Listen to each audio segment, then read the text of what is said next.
Ang mabuting balita ng Panginoon ayon kay San Juan.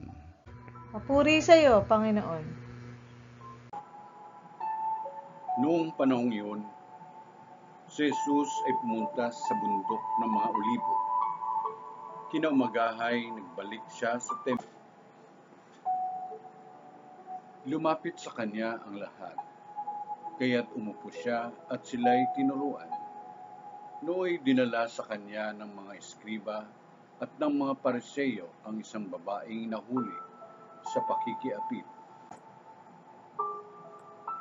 Pinatayo ito sa harapan nila at sinabi kay Jesus, "Guro, ang babaeng ito'y nahuli sa pakikiapid. Ayon sa kautusan ni Moises, dapat batuhin hanggang sa mamatay ang mga gaya niya. Ano ang masasabi mo?" Itinanong nila ito upang subukin siya nang may sumbong sila laban sa kanya. Ngunit yumuko si Jesus at sumulat sa lupa sa pamagitan ng daliri. Ayaw nilang tigilan ng katatanong si Jesus, kaya't sila'y tiningnan niya at sinabi ang ganito, "Sino man sa inyo na walang kasalanan ang siyang maunang bumato sa kanya." At muli siyang yumuko at sumulat sa lupa. Nang marinig nila ito, sila'y isa-isang umalis, simula sa pinakamatanda.